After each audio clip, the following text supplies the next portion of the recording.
Well, Mark, thanks for meeting me here. We are in the Houston Dynamo Dash conference room. Can you explain a brief background of yourself, your career, and your current role within the club? Yeah, Mark Gibbs. I am the Girls Development Academy Director for Houston Dash. My journey to this point started in '94. Came to the United States. Thought I'd be staying for a short period of time. Got involved with camps and so on and so forth.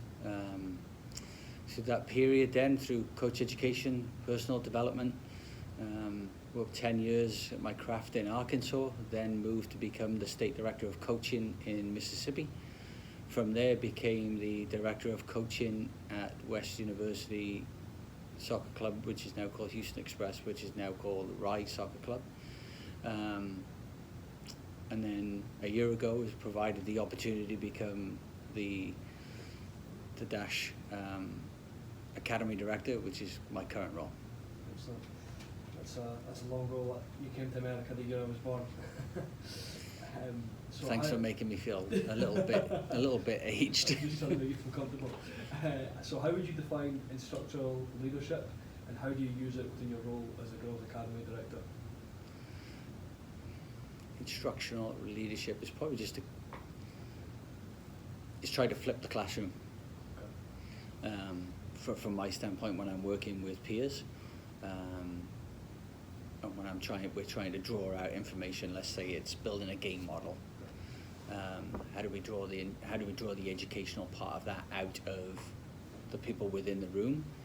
It's important for me to guide that conversation, so then the answers actually come from the group rather than me just directing everything. Right. When you start directing everything, you lose buy-in quite quickly. You probably lose rapport, and the educational piece is lost.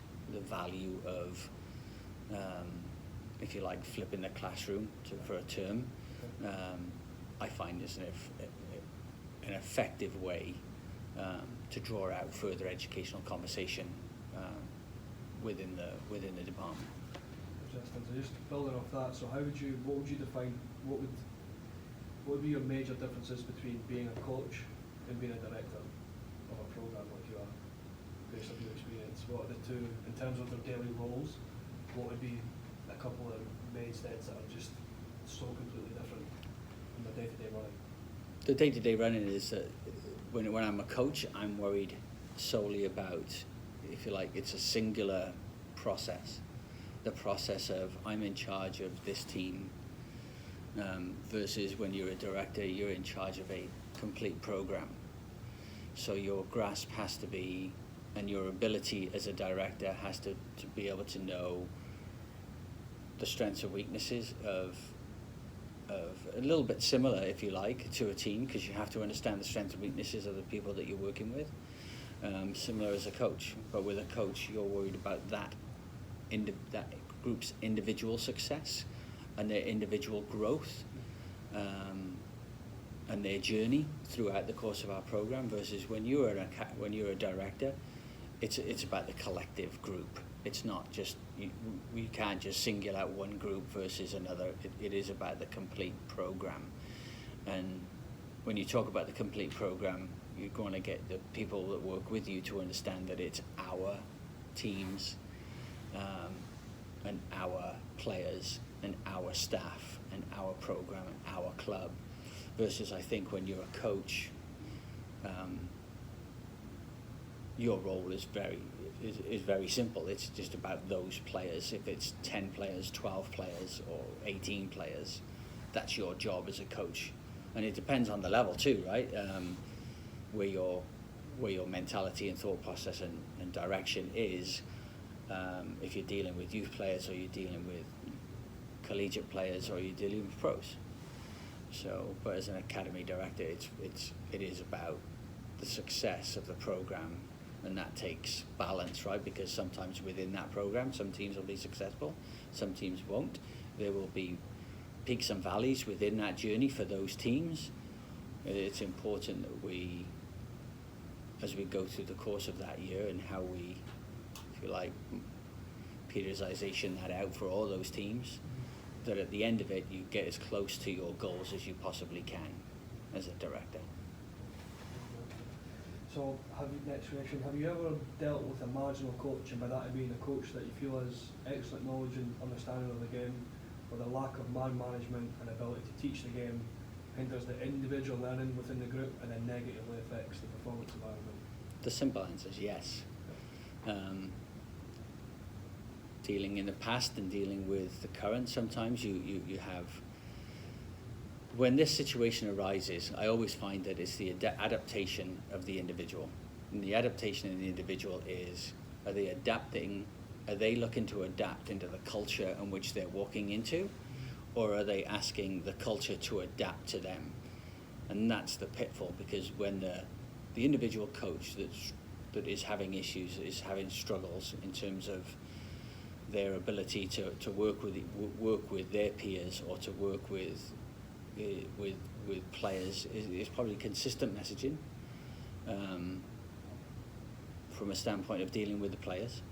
And then when you have a coach that's not willing to adapt, it's usually some form of selfish behavior. They're not willing to break on their beliefs or to adapt, if you like, to use their strengths as a coach to enhance the program that's currently in place. So again, that doesn't matter if it's a game model, if it's a culture, if it's a curriculum.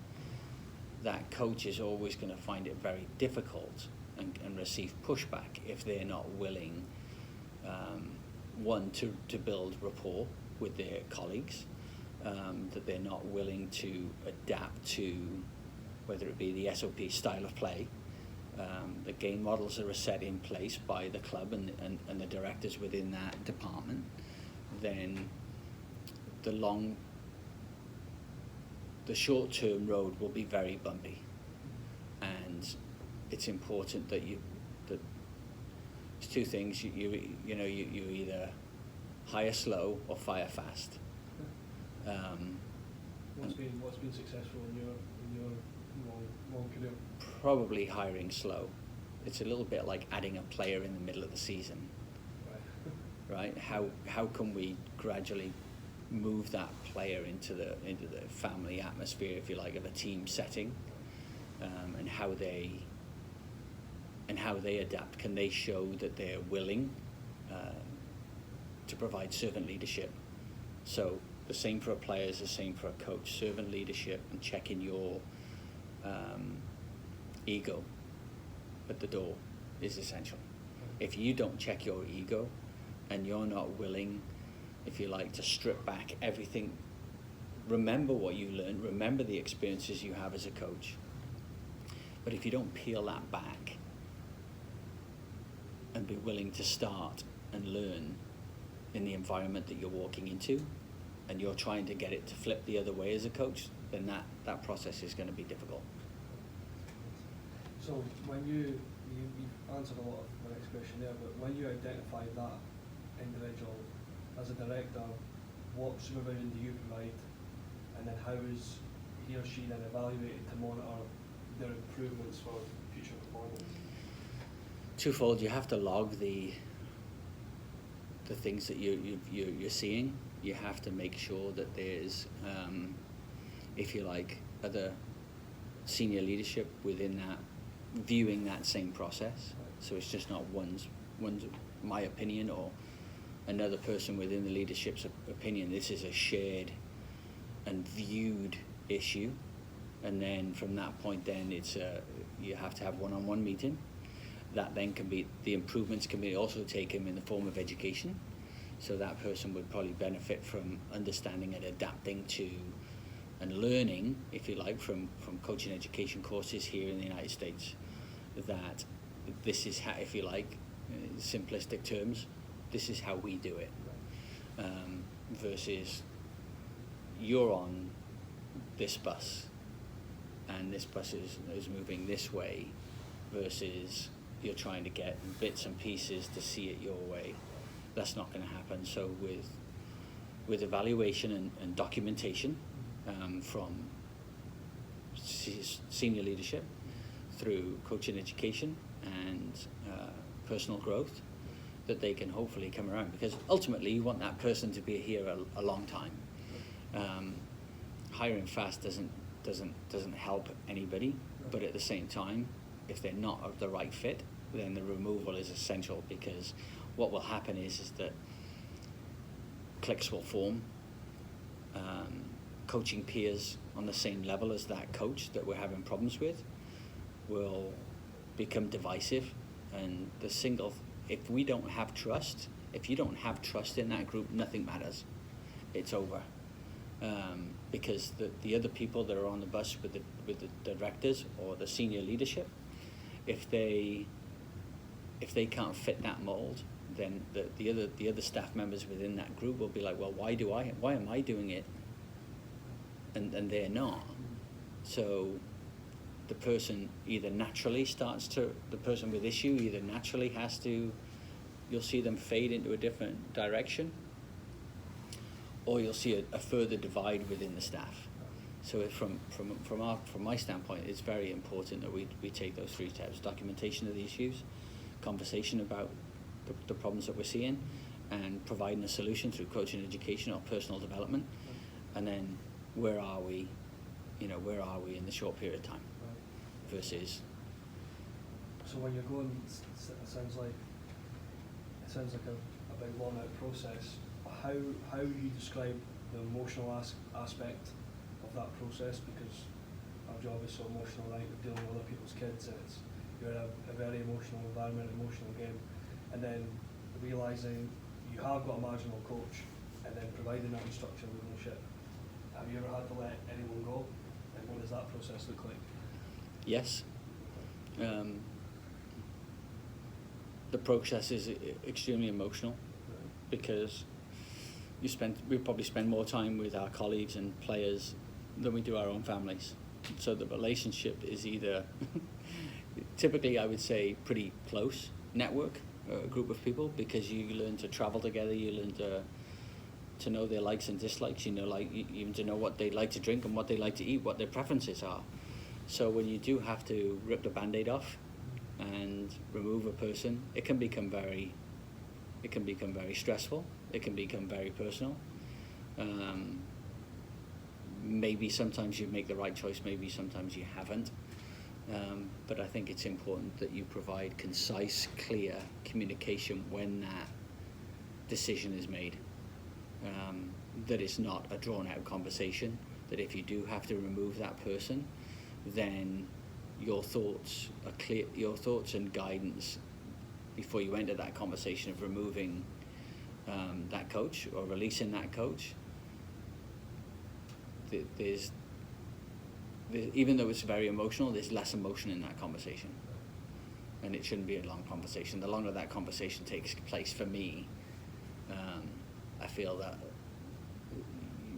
the harder the process to let them go, because if it's a long conversation, you might end up in a situation where you get talked into having another 30 days to see where we are, and then another 30 days. And if you've gone through that process, like I said earlier, then I feel that you'll know. You'll know. If they're not a team player, they don't provide servant leadership, and they haven't seen signs of improvement, and the adapting to the business is not being displayed, then it's a very concise thing. And maybe it's an opportunity to place them in a different department within the organization, because this level requires certain demands, and there's a little bit more freedom at this level, in which case the suggestion could be moved, and rather than removing them from the organization completely. The first suggestion might be, we're going to move you to a different department where you can have a little bit more freedom. And at our level, at the development academy level, is that there are benchmarks and non-negotiables, even though we don't want to deal with non-negotiables. Such things like style of play, game models, curriculum, those things are set. And it's okay to have a conversation about changing those things, and you'll probably get buy-in from a lot of the time from your peers. But if that's not done with the inclusion of them, then it's a very difficult way forward. Mark, thank you very much for your time. I appreciate it. Appreciate it. Thanks, Marcus.